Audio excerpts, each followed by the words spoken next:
Dani, deixa eu te fazer uma pergunta. Você tocou no assunto que eu tenho uma curiosidade. Em relação a essa coisa do exercício físico durante a gestação, Uhum, existe muito mito em cima disso também, né? muito.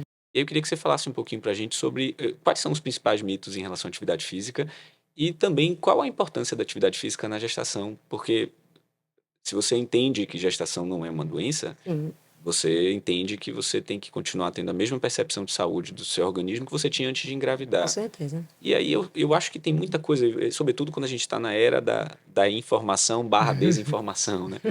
E aí a gente tem que esclarecer algumas coisas. Eu queria que você falasse sobre isso, sobretudo porque o fisioterapeuta, ele, dentro dessa dinâmica de assistência, vai cuidar muito da repercussão disso, né? Exato. Eu queria que você falasse um pouquinho pra gente da importância disso e dos mitos principais que existem nisso aí. Eu tenho um. Então, Di, o que é que acontece muito, assim, na minha prática, principalmente? Hoje a gente tem uma era muito do CrossFit, por exemplo, Uhum. né? E aí já fala logo, você vai ter que parar. Aí elas já chegam pra mim, olha, eu vou logo lhe dizer que esse negócio de pilates e hidro pra mim não funciona, eu gosto do CrossFit. Eu digo, respire, calma. Então, como é que normalmente a gente trabalha? Existem os estudos que realmente falam do impacto de algumas formas de atividade física, né, principalmente as de alto impacto, em relação a musculaturas que são muito modificadas na gestação, principalmente assoalho pélvico, né, que é essa musculatura perineal que fica embaixo. Então, assim, que ela já sofre uma alteração da própria gestação pelo peso uterino, enfim. E que algumas formas de atividade física vão gerar um impacto que talvez naquele momento possam propiciar disfunções como incontinências, prolapsos, então com mais facilidade. Então assim, o que eu falo para elas, aí veio depois a corrida, começou a ter estudos com a corrida, aí elas entraram em pânico porque muita paciente corre. Então assim, o que eu falo para elas é, olha, o que a gente tem hoje de qualidade é isso aqui. Mas calma, Uhum. não significa que você tem que parar o que você está fazendo. Se a gente está tendo ali uma gravidez, que da parte, né, do obstetra está liberado, né, tudo direitinho, normalmente o que eu gosto muito, em vez de dizer que eu odeio dizer para a paciente que ela não pode fazer alguma coisa, porque eu tiro aquilo que eu defendo da autonomia. Uhum. Então, o que a gente acredita a gente traz a informação e aí a decisão vem dela. Então, normalmente, o que é que eu gosto muito de eu adaptar aquilo que ela faz. Eu digo assim, quando é musculação, por exemplo, eu fiz musculação nas minhas 2 gestações. E o povo, inclusive minhas colegas, caiu matando. Dizia, Dona Dani, você não Importantíssimo. faz pilates? Eu digo, gente, eu amo pilates, mas vocês não trabalham meio-dia. Então, é o horário que eu tenho e tal. Então, assim, eu não gosto de hidro, fisicamente, não me adaptei. Então, às vezes as pessoas acham que grávida tem. Já descobri que estou grávida hoje, amanhã eu vou ver onde é que tem hidro, pilates. Para, gente, calma. É maravilhoso. São 2 atividades físicas que realmente ajudam muito, mas não é por aí. Então, normalmente, o que eu gosto de fazer é, se for na academia, me passa teu treino para eu dar uma olhada. Eu digo, olha, não gosto desse tipo de abdominal, principalmente a parte abdominal, né? Porque a gente tem uma diástase que ela é fisiológica da gravidez. Então, realmente existem exercícios que sobrecarregam muito a parede e que a gente consegue trabalhar esse músculo sem precisar fazer aquilo, né? Mas eu gosto muito de ir adaptando. No CrossFit eu digo, olha, eu acho que assim, ó, tio, o que é que a pessoa precisa entender, principalmente quem trabalha com carga na gravidez, que seu objetivo com o exercício mudou. Se até ontem eu queria uma hipertrofia, eu queria ganhar massa, agora não é mais esse meu Uhum. objetivo. Agora eu quero o quê? Eu quero preservar aquele tônus que eu batalhei tanto para ter. Sim. Eu quero manter ali o estímulo da própria atividade física, né? Que os hormônios da corrida, da esteira, do aeróbico trazem. E é o prazer que me dá, efetivamente, de estar ali me exercitando, né? Então, eu acho que a gente consegue, dentro do que para ela faz sentido, do que para ela é agradável, ajustar. E o que eu vejo é que mesmo aquelas que são mais cabecinha dura, elas vão vendo que elas não conseguem, Uhum. né? No CrossFit, principalmente. Eu falo, olha, esse é um momento, por exemplo, que a gente tem frouxidão de ligamentos, então algumas explosões com carga podem gerar uma lesão que você não precisaria ter nesse momento. Porque quando a gente fala, a modificação da gravidez não é só aqui. A gente tem uma Todo, alteração né? hormonal. É. Exato. Sistema. Então, a gente tem alterações de ligamentos, de estruturas nos ombros, nas pernas, no tornozelo. Então, não é uma coisa só abdominal. Não, então eu não vou fazer abdominal, o resto... Não é assim que funciona. Eu acho que na hora que a gente explica isso para elas, elas vão começando a entender que, ok, então vamos diminuir a carga aqui, vamos fazer... Então não é que não... É seguro, se é uma atividade física que ela já estava habituada, que o corpo dela já estava habituado, eu pedi para o paciente, olha, os primeiros 3 meses não faça, tem que vir alguma condição obstétrica, né? Sei lá, um descolamento, um sangramento, uma coisa que o médico disse, olha, vamos dar uma segurada. E aí, às vezes, elas vêm até, Tiago, com medo de fazer fisioterapia. E aí, a gente tranquiliza. Não, Dani, é porque eu tive um sangramento, né? E eu fiz ultrassom, tá tudo bem, mas é melhor não fazer. Eu fiz, não, calma, não é nada disso. Venha, não tem nada a ver. Vamos ajustar aquilo que é a sua realidade. Então, eu não... Para eu dizer a uma paciente minha, assim, não faça, é muito difícil. No geral, eu vou ajustando. E o pós é a mesma coisa. Eu digo, olha, não, você vai passar por uma avaliação comigo primeiro. Deixa eu ver como é que tá esse corpo pós-parto. Deixa eu ver como é que tá esse... Ah, Dani, mas a minha academia é dentro de casa. Calma, vamos ver. E aí a gente vai aos pouquinhos ajustando. Mas é fundamental, ainda mais a gente que está engravidando mais tarde, né? Essa coisa hoje, a gente não usa, como fisioterapeuta falando, o repouso para nada. Antigamente, que tinha hérnia, ficava de repouso. A gente sabe que quanto mais parado a gente fica, o corpo da gente é movimento. A gente precisa se movimentar para a gente estar saudável. E na gravidez isso não muda, né? O contrário, né? Assim, salvo exceções, respondendo a pergunta do Tiago, não só pode, como deve. Deve, né? Exatamente. Momento em que a gente deve se movimentar. Isso, eu acho também que isso tem uma influência grande da questão do que se entendia como uma gestante há décadas atrás, o que se entende da gestação hoje em dia, né? Exato. Se você olhar as referências antigas, a gestante era praticamente um cristal que deveria ficar Não, o mas tempo até inteiro hoje, poupada Thiago, de tem mulher que todas fala as assim, questões. meu marido não deixa eu pegar uma coisa que eu Isso, derrubei. exatamente, Né? Eu posso abaixar. Aí ele chega, eu digo, manda ele vir numa consulta e ver eu botando ela para agachar 30 vezes. Ele faz, né? Eu não deixo ela pegar nem o sapato no chão para calçar. Isso me leva a um outro questionamento também. Você, Jaque, enquanto obstetra, obviamente a gente fala, a mulher é ali, né? A gestante é quem traciona, obviamente, todas essas questões, mas isso é uma realidade, assim. Você tem, enfim, cônjuge que vai estar implicado nisso, os pais, enfim, os sogros. Qual é hoje, por exemplo, diante desse cenário que você, por exemplo, já falou aqui pra gente?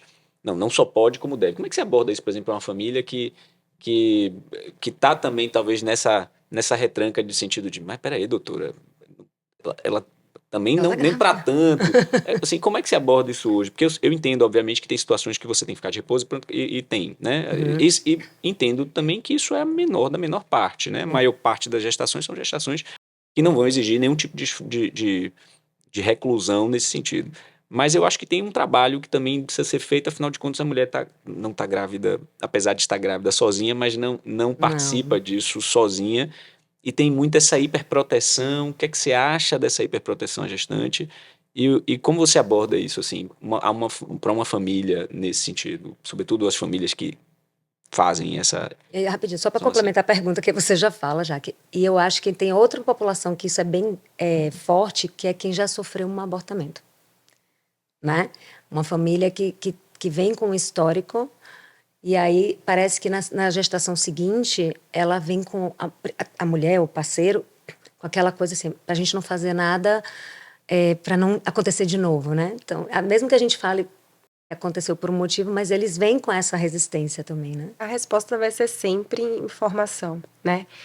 E aí não é simplesmente a gente vomitar as informações, porque isso não adianta, né? A gente precisa entender até que ponto aquele casal quer escutar, né? Está preparado para ouvir aquelas questões.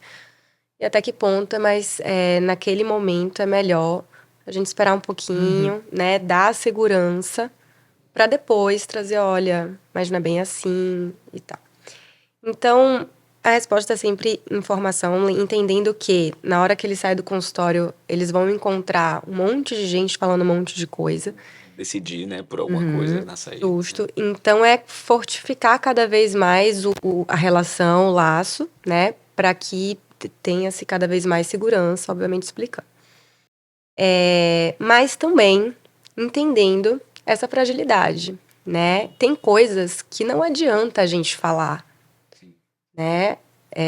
Entra ali numa questão da angústia de algo que foi vivido. Então, Por exemplo, o casal que já sofreu 1, 2 abortos, vai ser diferente mesmo. sim. E por mais que a gente tenha estudos falando N coisas, a gente não precisa, muitas vezes, por todas elas, para esse casal que naquele momento não está preparado para ouvir aquilo, não vai aceitar. Então é mais fácil você validar aquele sentimento, né?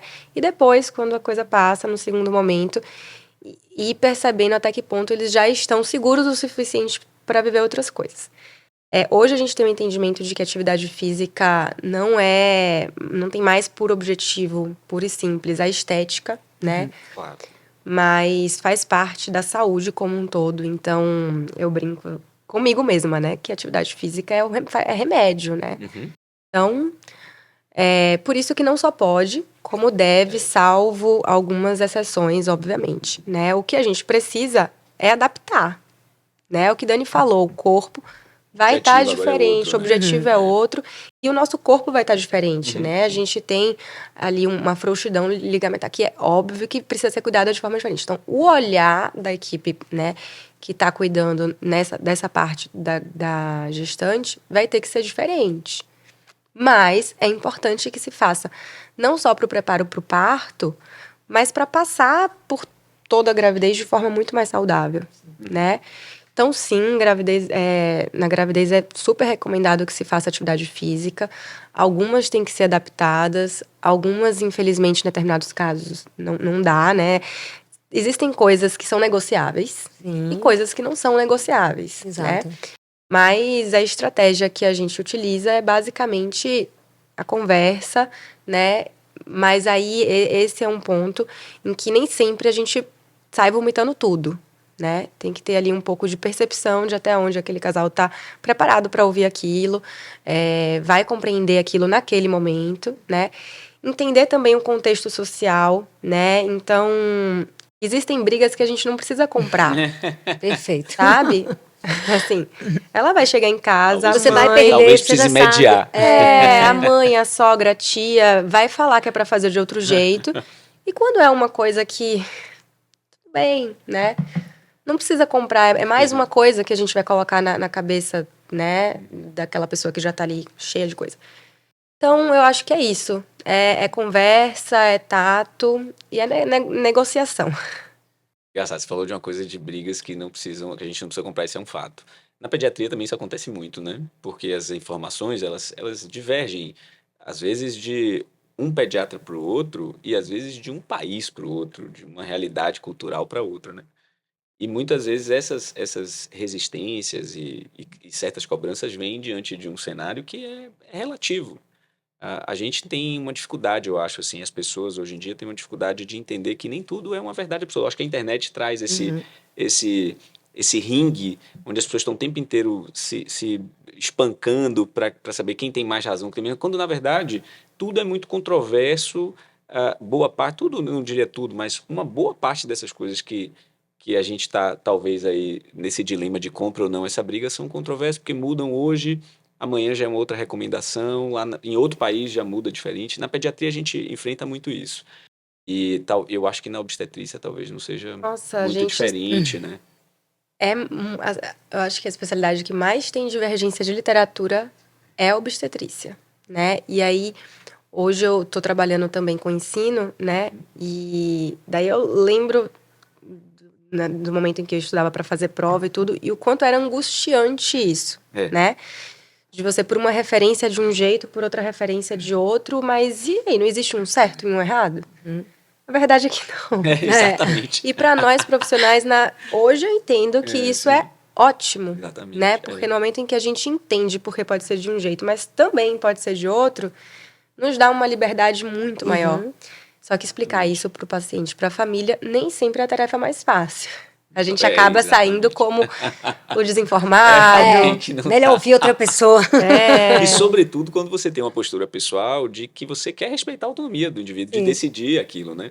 Eu já tive algumas experiências assim, olha, tem esse caminho, tem esse, mas qual é o que você diz? Eu falo, olha, o que eu digo é esse aqui. Mas não tá errado também se você escolher esse outro, porque também não dá pra gente enganar as pessoas achando que existe um caminho quando existem 5. Sim. E aí eu acho que vai muito, obviamente, da confiança que a pessoa tem. Eu sei que, obviamente, estou falando assim, mas isso é muito da relação médico-paciente. As pessoas acreditam em você, confiam, querem saber o que Sim. você pensa de fato e confiam. Mas eu acho que é muito importante que o médico tenha essa postura, que o fisioterapeuta tenha essa postura de que, olha, isso não é necessariamente uma verdade absoluta. Existem muitos mitos, realmente, né? E além dos mitos, existem as posturas, as condições controversas, as condições que mudam de um artigo para outro, de uma sociedade para outra. E isso tá ok, tá tudo bem. Aí também tem o outro lado, né, Thiago, de que às vezes a gente precisa reassumir esse lugar, porque existem certas responsabilidades que o paciente ele não quer e em determinadas situações específicas é bom mesmo que ele não tenha, Sim. sabe? Porque isso repercute no futuro de uma forma, né, que nem sempre é legal. Então, essa coisa da gente mostrar todas as opções, extremamente importante, tudo que a gente veio falando aqui até agora, mas existem determinados momentos em que a gente precisa, por uma questão de empatia mesmo, né, perceber que Ajudá-lo, naquele momento conduzi-lo para. não tem condição de decidir, Sim. né, se é X ou Y que vai ser. A gente fala, olha, então vamos fazer o seguinte, vamos fazer desse jeito, vamos escolher dessa forma. Isso, exato. Pode ser que depois a gente mude, se a gente perceber Isso, que exato. aí você sabe que tem aquela outra opção e tal, mas da iniciativa, às vezes, partir da E gente, sim, sem dúvida. em determinados momentos, é Claro. importante. Isso sim, né? exatamente. Isso é uma coisa importantíssima, até porque o médico é quem tem, talvez, ali, naquele momento, a condição racional Isso de de fato tirar o emocional daquela decisão que direcionar. às Tirar ele vezes. do- E deixa eu fazer uma pergunta para você. Uma das coisas que eu mais gosto, assim, quando a gente está gravando podcast, esses episódios do Piccolo Cash, é trazer algumas questões referentes a mitos. E eu adoro trazer mitos à tona, primeiro para entender realmente se eles são isso mesmo ou não, e qual é a recomendação. Dentro da obstetrícia, imagino que tenha várias, porque na pediatria tem uma porrada. Mas na obstetrícia não seria diferente, na fisioterapia também não é diferente. Uma dessas coisas, inclusive, eu até já trouxe para a Dani, que é a questão do exercício físico, que envolve um contexto muito controverso, mas às vezes por excesso de informação e muitas vezes informações desnecessárias. Mas na obstetrícia tem, por exemplo, o seguinte: a, é, eu não posso comer determinada coisa, por exemplo. Aí vou dar um exemplo específico: café, por exemplo. Eu sei de me lembrar das gestações anteriores, obviamente a gente tem uma recomendação diária de ingestão de cafeína e as puérperas que estão amamentando seguem essa recomendação. Na obstetrícia isso já mudou, isso já foi de um jeito, agora é de outro, e essas coisas meio que vão mudando. Café, pode ou não pode? Comer chás, Chá, vários. pode ou não pode? Comida japonesa, pode ou não pode? Porque às vezes, assim, isso, olha, você que está comendo comida japonesa, é absurdo, não faça isso, não sei o quê. Tá tomando café, não pode. Bebida alcoólica, até que ponto é seguro? É seguro? Existe uma relação segura com a bebida alcoólica, com a comida japonesa? Entenda, a comida crua, não só a japonesa, mas a Mas é que é mais, salada, né? um churrasco, que a carne já não é tão bem passada. Eu queria que você trouxesse, sobretudo nessas questões alimentares, já que o que é que tem de mito, o que é que não tem hoje? Porque eu sei que isso já foi diferente, agora, o que é que tem de atual nisso, nesse sentido? Álcool, sim, né? Eu acho que isso aí é mais fácil. Não pode, tá? Comida japonesa, comidas cruas de forma geral, tá? Por que a gente não recomenda, né? Existem algumas doenças que podem ser transmitidas, né, pela carne crua. E especialmente, não só a carne crua, mas alimentos crus, né? Então, não só a carne, o peixe, mas a própria salada, os vegetais que se Sim. comem na rua. Então, a gente precisa ter mais cuidado, porque existem algumas doenças e algumas mulheres estão mais suscetíveis a elas, que podem ser transmitidas, né? Então, sim, deve ser evitado, tá? E alimentos crus, vegetais e tudo mais, que precisam de um cuidado específico, a gente também recomenda que na rua, onde você não tem esse controle, que seja evitado. Mas em casa, não, tá liberado, tá? Chá, né? E aí a gente tem uma porção de chá, a gente não vai ter resposta para todos, tá? E aí, na gravidez, a gente usa muito o lema de que aquilo que a gente não sabe, a gente evita, Não, exatamente. né? Então, às vezes, elas chegam com algumas dúvidas de algumas coisas que eu também não sei, assim. Evita até a próxima, eu vou pesquisar, vou ver, né? E aí a gente conversa se pode, se não pode.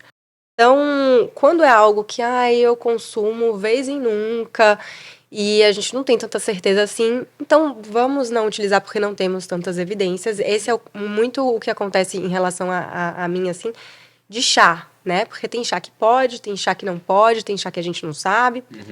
Então, quando eu não peço para um pouquinho de paciência, vamos olhar, dar uma lembrada, né? Eu pergunto, qual a importância disso para você? Né? Extremamente importante? Se for, vamos ver. Se não for, vamos evitar. Dá pra viver sem? Dá para viver sem? Pelo menos por um período. Justo. O café é aquilo que você diz. Não é que seja proibido, mas a gente sim tem que reduzir. Exato, uma quantidade menor. Qual foi mais outro exemplo? O que sempre perguntam canela. Canela, tá aí. A canela é abortivo, né? Eu digo, bom, calma. Desconheço. Pois é, mas Aí trazem eu vou muito ter isso. que Eu não ir sei se isso era do passado. Eu digo, mas peraí, você come o quê de canela? Não, eu boto em cima da banana. Não. Desconheço Não qualquer vai, né? contraindicação à Eu canela. acho que mas- tudo, assim, os termogênicos, elas trazem muito, porque eu acho que criou o hábito, né, das mulheres, principalmente, usarem muito termogênico, né, coisa do... Então, acho que traz muito chá verde, hibisco, essas coisas, e esses produtos, hibisco diminui a progesterona. cafeína, canela, os energéticos, que as pessoas têm hoje muito hábito de beber, né, me assusta quando elas mesma lógica. falam. E tem uma. Eu lembrei de uma coisa aqui que essa também é um cenário, e Dani também tá aqui e vai poder participar bastante disso, conversar. Uma das coisas, assim, a gente está falando do campo alimentar, obviamente, mas tem um cenário que eu acho que é o mais delicado de todos. Sobretudo para a vida do casal, né? Atividade sexual na gestação.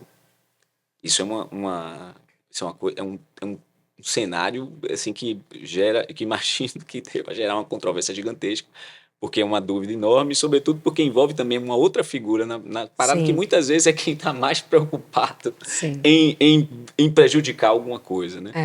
Então eu queria saber de vocês sobre essa coisa da relação sexual durante a gestação, como isso, assim, conduzido, assim, e esses principais mitos, assim, pode, não pode, em que momento tem que parar, se tem que parar, fale um pouquinho sobre isso aí, porque isso é uma das coisas que Mais surge. mais surge mesmo. Existem situações que de fato se contraindica, né? Mas aí quando existe algo claramente que contraindica. Um exemplo clássico, né? A mulher que tem o colo curto, competência estímulo cervical, às vezes tem que fazer até a cerclagem. E aí se pede que não tenha relação sexual. Por quê?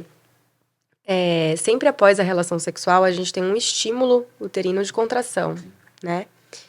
E isso sim, a mulher já tem um colo curtinho, foi preciso dar um ponto, né? Fazer ali a cerclagem, e isso expõe a um maior risco, né? Uma outra situação clássica, né? Que a literatura é muito clara em relação a isso, que são nas ameaças de aborto, né? Então, mulheres que têm ali sangramentos no início da gravidez, mas que o desenvolvimento fetal tá, né? Não tem descolamento, às vezes o sangramento foi ali pelo próprio processo mesmo de nidação, né? De quando o ovinho ali se junta no útero e acaba provocando aquele sangramento ou alguma questão do colo. Mas fato é que teve um sangramento no início da gravidez, que não tem um descolamento de placenta importante. E fica essa dúvida, né? E aí? Então não pode ter relação sexual, né? Às vezes o sangramento ele acontece após uma relação sexual, que é extremamente comum. E aí é péssimo. Nesses momentos que elas entram nisso, né? De associar ali imediatamente o risco ao sexo, né? E aí qual é a realidade? Aqui a relação sexual não vai aumentar o risco de aborto, tá? Mas a gente recomenda o senso comum, né? De que não se tenha relação sexual enquanto estiver nesse processo de sangramento, né? Às vezes o sangramento vai e volta e tal. Então, vamos esperar um pouquinho, depois libera, ver como é que fica. Exato. Não significa a gravidez toda, né, Não significa de forma alguma, pelo contrário. Nesse caso específico, é inicial. Não porque isso vai provocar aborto, porque não vai provocar um aborto. Se o aborto tiver que Se acontecer, ocorrer, ele vai acontecer. ele vai acontecer, a mulher tendo puxado peso ou não, levantado o balde, Ter ficado limpado a deitada na casa, cama. feito atividade sexual, não vai mudar. Mas a gente entende que, se for o curso natural daquela gravidez evoluir para aborto, não tem quem tire da cabeça desse casal que foi a relação sexual Relação sexual. que provocou isso. Então, a gente evita, né? É redução de danos. Sim. Então, existem coisas que, ok, por um tempo, Sim. vocês são capazes de... Precisam ser personalizadas, né? Justo. Não existe, então, assim, uma condição específica prévia que se aplica a toda a gestante. Não, Isso é mito. Pelo contrário, o que a gente pode entender é que, de forma geral, né, gestações evoluindo de forma saudável, sem nenhuma contraindicação, a gente entra no mesmo quesito da atividade física. Não só pode, como deve, se houver interesse do casal. Claro. Né? Fala isso agora. Porque é benéfico, Uhum, né? claro. Em vários aspectos. Não só físicos, mas também de relacionamento, de parceria, né? Que vai ser construída nesse momento e que vai ser necessária depois também. E continuam sendo um casal, né? Sim. Assim, durante a gestação e... Que a gente conversa muito sobre isso com elas têm, né, essa coisa, como eu falei, essa coisa do semanal vai dando uma intimidade que às vezes elas trazem isso, né, e como eu tenho especialização em sexologia, acaba que elas trazem muito essa questão para mim. Então, o que eu converso muito com elas, porque ainda tem um mito, que assim, cada corpo realmente é um mito. Ai, Dani, mas minha irmã, no segundo trimestre, ela teve um fogo que eu não tô tendo. E aí vem a cobrança do, meu Deus, né? Eu estava contando com isso. E realmente a gente vê essa variação de uma mulher para outra, assim, realmente é gigante.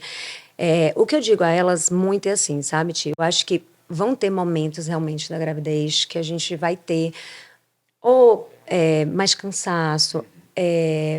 Por exemplo, no primeiro trimestre, para mim, pelo menos, foi o mais difícil, porque eu tinha muita náusea, principalmente à noite. Então, para mim, tipo, a barriga, eu não tinha problema. Depois, né, a barriga grande, para mim era...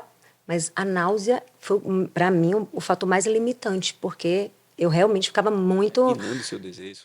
Nada, eu não tinha vontade... eu queria eu só A respirar e não enjoar. disposição. Tá, exato. Então, assim, eu digo a elas muito assim, eu acho que vocês têm que achar o equilíbrio entre... Não, eu não tô afim, eu não tô disposta, eu tô me sentindo pesada. Hoje as pernas incharam, né? E também o outro lado de você agora... Você não é sua mãe, né? Daquele bebezinho que tá ali dentro. Existe você casal, você tem as suas necessidades, seu parceiro também. Então, eu acho que também a gente tem aquele papel de estimular elas a irem buscando também não perder esse interesse ali como casal. Trazer que é seguro, não, tá tudo bem na sua gravidez. Então, às vezes elas me pedem assim, Dani, mas tem alguma posição que é mais fácil, que dói menos a lombar? E a gente fala sobre isso também. E tem, porque Dani? faz parte. Aproveite aí, diga aí. E tem isso mesmo? Então, tem. Quando a gente vai chegando, né, nessa fase, muitas vezes a queixa delas é a barriga. Tanto do ponto de vista do peso, como do ponto de vista estético. Entendi. Muitas vezes a gente fala muito da mulher no sexo, mas às vezes é o parceiro que foge. Porque acha que vai fazer mal ao bebê, porque acha que pode estar doendo. Né? Às vezes, se a mulher faz uma cara, um parceiro faz, o que foi? Tá tudo bem? Ela, se não Já tiver, eu vou é. dizer, sabe? Então, muitas vezes, elas trazem para mim, Dani, ele não quer porque ele acha que vai fazer um mal, ou porque na hora que tá ali, estimula, aí o bebê mexeu, acabou. Não vai rolar mais, o bebê mexeu. Então, até isso, quando elas trazem para mim, eu falo, olha, faz o seguinte, na hora, tenta ficar numa posição que você fique mais de costas, você direciona a mão dele aqui para não pegar na barriga, porque tem um risco do bebê mexer, a gente não controla isso, né? Claro. E às vezes tem homens que dão aquela Travam, travada quando o bebê tá sentindo. Né? Minha filha tá sentindo o que eu tô fazendo. Desrespeitando o bebê. Desrespeitando a minha filha. Exato. Então, assim, quando elas trazem isso, a gente também conversa, né? Porque às vezes a mulher... Tem mulheres que se acham lindíssimas grávidas, e tem mulheres que se acham zero atrativas.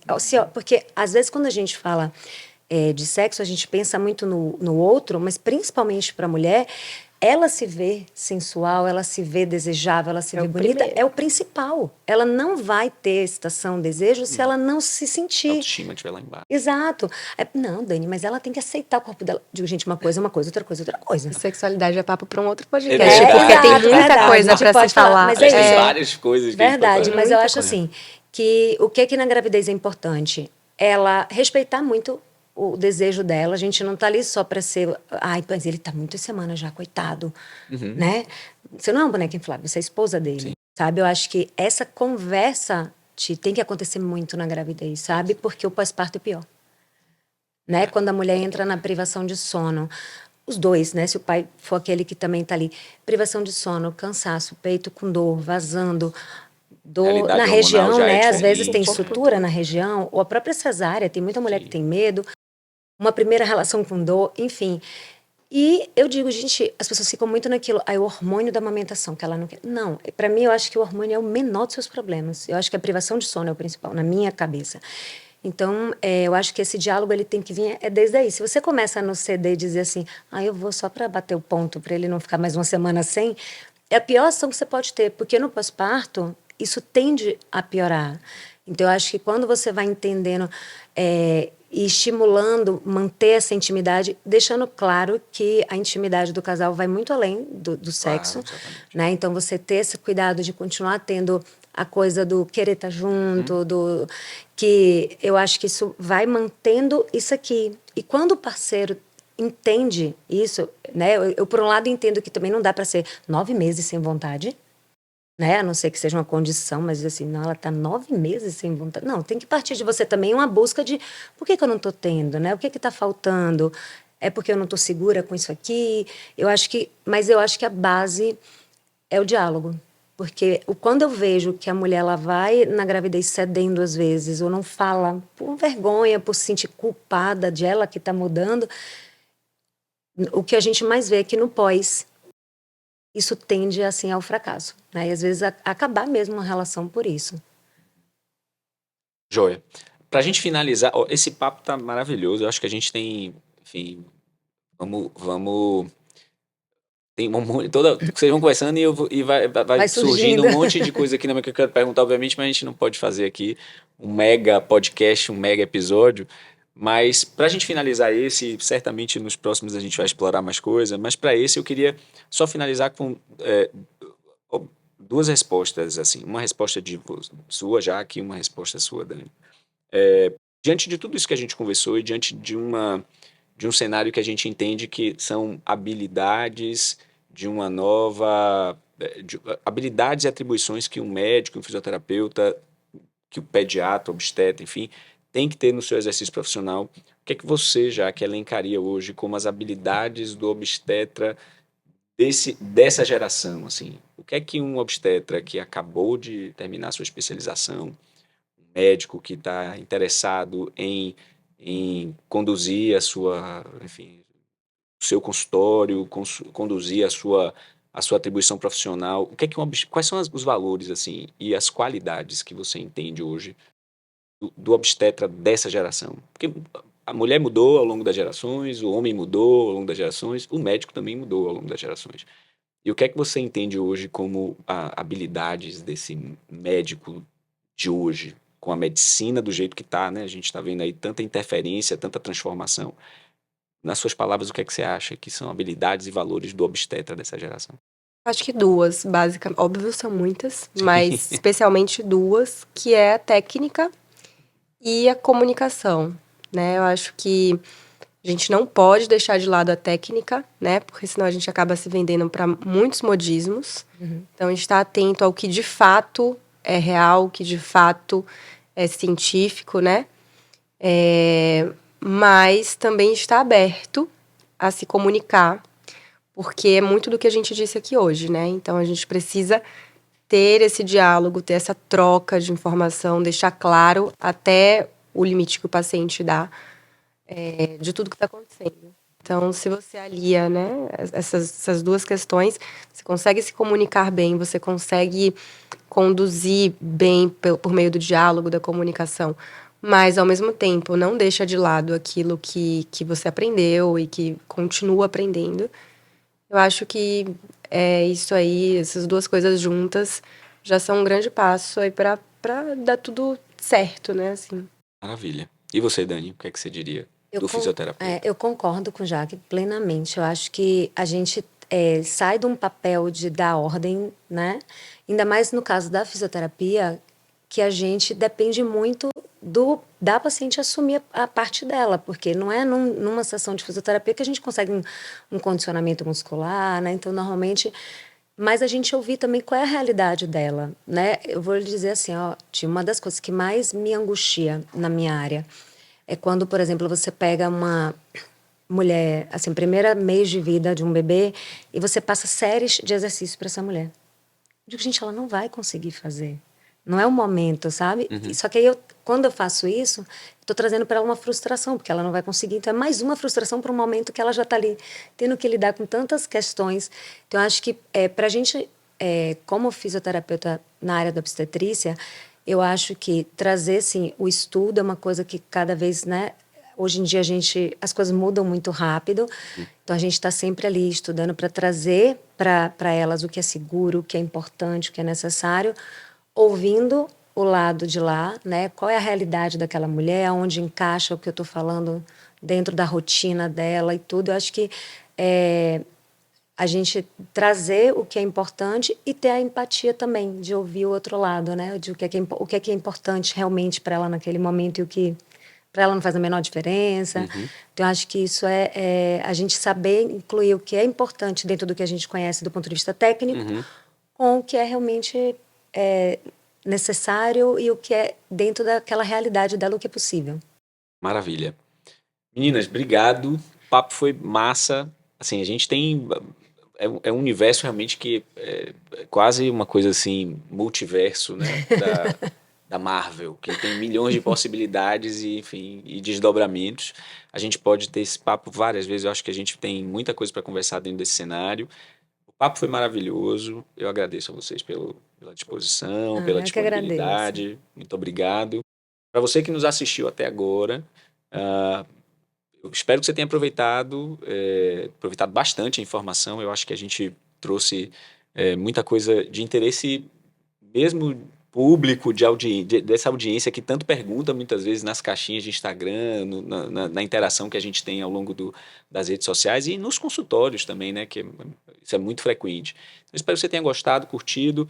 Eu vou lhe pedir um favor, dá uma moralzinha pra gente, curte aí nos comentários, curte a nossa postagem, curte os Reels, comenta, interaja, que quanto mais interação a gente tem, mais a gente consegue também trazer novos temas, mais coisas, agregar mais informações e saber o que vocês querem que a gente trate aqui nesses episódios e nessas conversas. A gente vai liberar esse episódio no YouTube. Na verdade, se você está me vendo falar aqui, provavelmente você e assistiu o episódio inteiro, você está lá no YouTube. E é isso. Obrigado por terem assistido. Compartilha, comente, segue a gente lá, @Clínica Piccolo. A gente vai estar também marcando as meninas lá no Instagram, então segue elas também, porque o conteúdo é muito bom. E é isso. Até a próxima, viu? Um abraço a vocês. Tchau.